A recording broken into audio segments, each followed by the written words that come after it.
Ezekiel പ്രവാചകന്റെ പുസ്തകം എന്നുള്ള വായന 40-ാം അധ്യായം 32 മുതൽ 48 വരെയുള്ള വചനങ്ങൾ.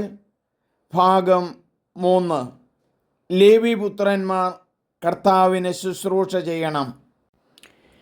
കിഴക്കുവശത്തുള്ള അകത്തെ അങ്കണത്തിലേക്ക് അവൻ എന്നെ കൂട്ടിക്കൊണ്ടുപോയി. അവൻ പടിപ്പുര അളന്നു, അതിനു മറ്റുള്ളവയുടെ അളവ് തന്നെ. അതിൻ്റെ പാർശ്വമുറികളും കട്ടിളപ്പടികളും അങ്കണവും മറ്റുള്ളവയുടെ അളവിൽ തന്നെയായിരുന്നു. അതിലും ഭൂമുഖത്തിലും ചുറ്റും കിളിവാതിലുകൾ ഉണ്ടായിരുന്നു. അതിൻ്റെ നീളം 50 മുഴവും വീതി 25 മുഴവുമായിരുന്നു. അതിൻ്റെ ഭൂമുഖം പുറത്തെ അങ്കണത്തിന് അഭിമുഖമായിരുന്നു. കട്ടിളപ്പടികളിൽ ഇരുവശത്തും ഓരോ ഈന്തപ്പന ചിത്രവും ഉണ്ടായിരുന്നു. അതിലേക്ക് 8 നടകളുണ്ടായിരുന്നു. അവൻ എന്നെ വടക്കേ പടിപ്പുരയിലേക്ക് കൊണ്ടുപോയി. അവൻ അത് അളന്നു, അതിനു മറ്റുള്ളവയുടെ അളവ് തന്നെ. അതിൻ്റെ പാർശ്വമുറികളും കട്ടിളപ്പടികളും ഭൂമുഖവും മറ്റുള്ളവയുടെ അളവിൽ തന്നെയായിരുന്നു. അതിനു ചുറ്റും കിളിവാതിലുകൾ ഉണ്ടായിരുന്നു. അതിൻ്റെ നീളം 50 മുഴവും വീതി 25 മുഴവുമായിരുന്നു.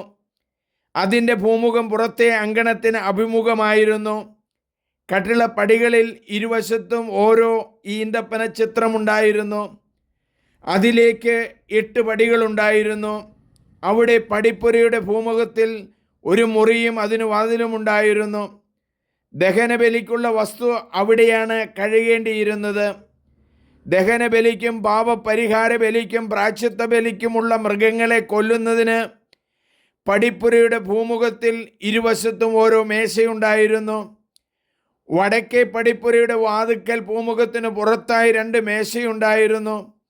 ഭൂമുഖത്തിന് മറുവശത്തും 2 മേശയുണ്ടായിരുന്നു. പടിപ്പുരയ്ക്കും അകത്തും പുറത്തുമായി 4 മേശകളുണ്ടായിരുന്നു. അങ്ങനെ 8 മേശ. അവയിന്മേലാണ് ബലിമൃഗങ്ങളെ കൊന്നിരുന്നത്.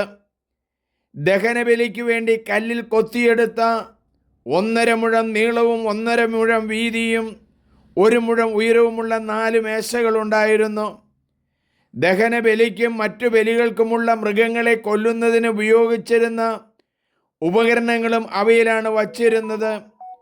അകത്തും ചുറ്റും കൈപ്പത്തിയുടെ വീതിയിൽ കൊളുത്തുകൾ പിടിപ്പിച്ചിരുന്നു.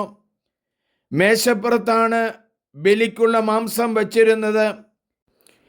പിന്നീട് അവൻ എന്നെ പുറത്തുനിന്ന് അകത്തെ അങ്കണത്തിലേക്ക് കൊണ്ടുപോയി. അവിടെ അകത്തളത്തിൽ 2 മുറികളുണ്ടായിരുന്നു. ഒന്ന് തെക്കോട്ട് ദർശനമായി വടക്കേ പടിപ്പുരയ്ക്കടുത്തും മറ്റേത് വടക്കോട്ട് ദർശനമായി തെക്കേ പടിപ്പുരയ്ക്കടുത്തുമായിരുന്നു. അവൻ എന്നോട് പറഞ്ഞു, ദേവാലയത്തിൻ്റെ ചുമതല വഹിക്കുന്ന പുരോഹിതന്മാർക്കുള്ളതാണ് തെക്കോട്ട് ദർശനമുള്ള മുറി. ബലിപീഠത്തിൻ്റെ ചുമതല വഹിക്കുന്ന പുരോഹിതന്മാർക്കുള്ളതാണ് വടക്കോട്ട് ദർശനമുള്ള മുറി. സാദോക്കിൻ്റെ പുത്രന്മാരാണ് അവർ. ലേവി പുത്രന്മാരിൽ ഇവർക്ക് മാത്രമേ കർത്താവിന് ശുശ്രൂഷ ചെയ്യാൻ അവിടത്തെ സമീപിക്കാൻ പാടുള്ളൂ. അവൻ അങ്കണം അളന്നു. അത് 100 മുഴം വീതം നീളവും വീതിയുമുള്ള സമചതുരമായിരുന്നു. ബലിപീഠം ദേവാലയത്തിൻ്റെ മുൻവശത്തായിരുന്നു. അവൻ എന്നെ ദേവാലയത്തിൻ്റെ ഭൂമുഖത്ത് കൊണ്ടുവന്നു. ഭൂമുഖത്തിൻ്റെ കട്ടിളപ്പടികൾ അവൻ അളന്നു. 5 മുഴവും വാതിലിൻ്റെ വീതി 14 മുഴവുമായിരുന്നു. അതിൻ്റെ പാർശ്വഭിത്തികൾ 3 മുഴം വീതം.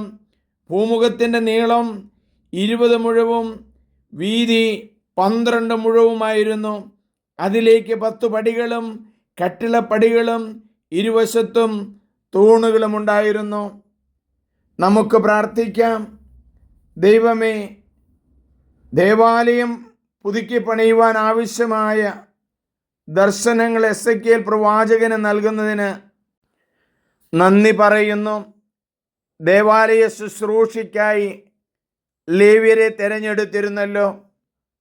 ഇന്നും ആ പുരോഹിത ശുശ്രൂഷ ചെയ്യുന്ന എല്ലാവരെയും നന്ദിയോടെ ഓർക്കുന്നു. പുരോഹിതർ വിശ്വസ്തയോടും സ്നേഹത്തോടും കൂടി കർത്താവിൻ്റെ മുമ്പിൽ വിശ്വസ്തയോടെ സേവനം ചെയ്യട്ടെ. എല്ലാ പുരോഹിതരെയും ഈ അവസരത്തിൽ സമർപ്പിക്കുന്നു. ആമേൻ. സ്നേഹമുള്ളവരെ, നിങ്ങളെല്ലാവരും ഇത് സബ്സ്ക്രൈബ് ചെയ്യണം, ഷെയർ ചെയ്യണം. എൻ്റെ പേര് സണ്ണി പുൽപ്പറമ്പിൽ. യേശു ദേവാലയത്തെ പ്രതി ജ്വലിച്ചിരുതുപോലെ നമുക്കും ജ്വലിക്കാം.